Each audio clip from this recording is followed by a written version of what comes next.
Well, the truth is, sometimes paying rent yearly sometimes can be really burdensome because of the bulk. As a tenant, if you can pay bulk sum for a year, you take your mind off rent for a while, and then it helps you to focus on other stuff. Feels like pressure. That's what I'll say. Feels like pressure. I mean, if you have a whole year, you can save up.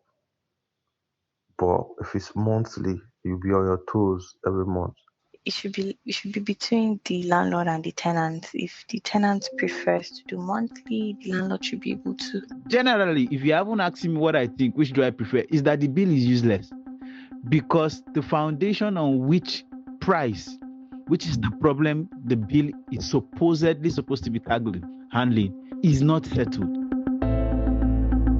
From Triple E Media, I'm still Rahmat Muhammad, and this is still the backstory, but it's a mini episode.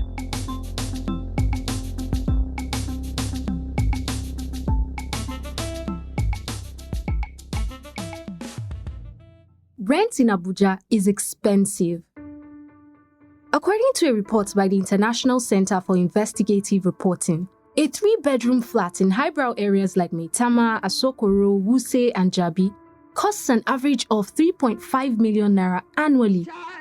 And studio apartments or self-contained rooms cost about 550,000 naira.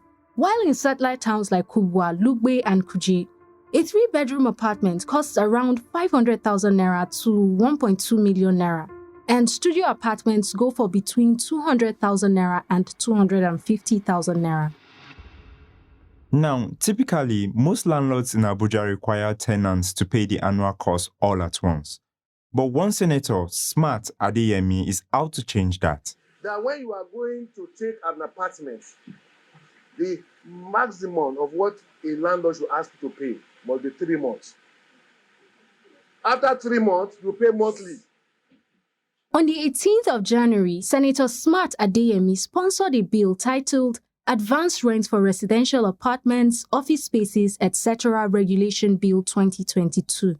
The bill basically seeks to make it illegal for any landlord to ask for advance rent payment of beyond 3 months from tenants. This includes landlords of residential and office buildings. So instead of paying a full year upfront, you only need enough to pay for 3 months. The bill is supposed to make rent, especially in the city center, more affordable. But the exact opposite may end up happening. As a result of this bill, we may actually see higher rents. Part of the reason is that there would be higher demand, but there could be one other thing that will drive rent prices higher. Empty apartments. The rental market is supposed to follow the market forces of supply and demand. When supply is limited and there's a lot of demand, rents are high. But in Abuja, rents are high not only because there is a lot of demand, but because building owners are actually restricting the supply. Channels Television reported that in 2020, the Federal Capital Territory had identified at least 600 unoccupied buildings in some of the highbrow areas in Abuja, which includes both abandoned and completed projects. And this number is on the rise. With the demand for housing in Abuja being so high, why is there artificial scarcity in the city center? To answer this, we're going to jump over to another major international city, London. According to a 2021 report from About Canada, the city of London has over 22,000 unoccupied homes. 42 out of every 1,000 homes in London are empty. Wealthy buyers purchase these houses, not because they want to live in them or rent them out, but because they want to keep them as investments. When the wealthy buy properties in the cities, the property values tend to increase much faster than bank interest rates and sometimes even more than investment funds.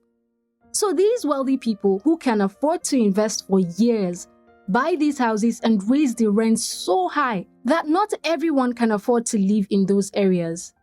This basically helps to ensure that the areas remain exclusive and their investments remain safe. In London, More and more middle-income and lower-income people have been forced to move out to the outskirts of the city, leaving houses in the center empty.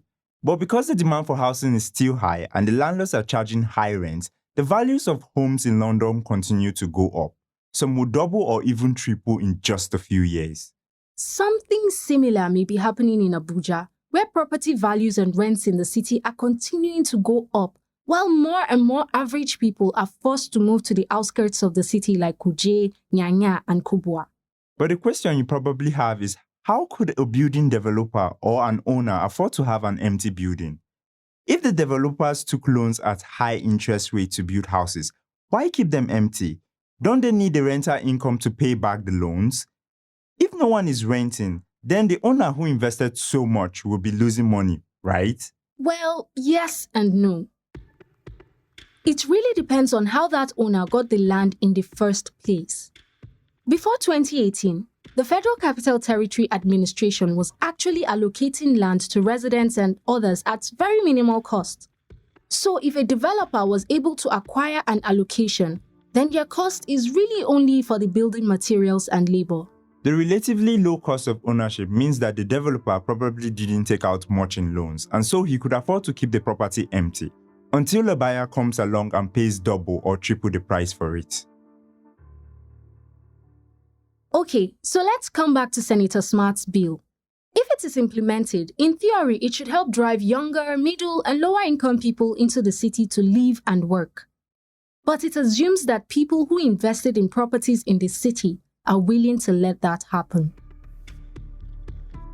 Nonetheless, if this is going to be like an opportunity to ask the government to interfere in how expensive Abuja houses and rent can be, please, I think there should need to be an interference, because we are not understanding these landlords again.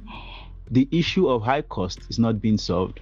That means government should be concerned on how to curb market mechanisms in order to solve price, and not coming up with this kind of bill that literally does not solve price. Tenants are complaining of high costs of housing system, especially in Abuja, and that's why people are not staying, blah, blah, blah, blah, blah. That whole thing, price is the major problem. That is the problem of this bill.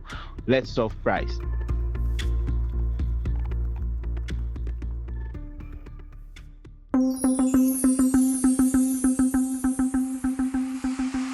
The Backstory is a Triple E Media production.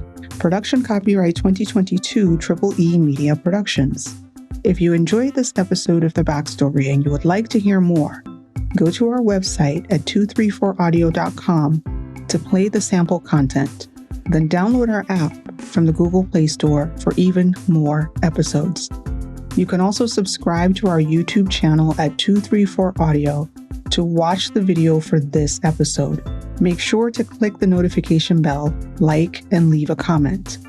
Our episodes can also be found on Apple Podcasts, Google Podcasts, Spotify, TuneIn Radio, or wherever you get your podcasts.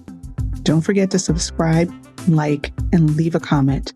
This episode of The Backstory was produced by Rahmat Muhammad, Anthonieta Kalunta, John Iwodi, Uche Mbah, Dominic Tabakaji, and Sam Tabakaji. Executive producer Rahmat Muhammad.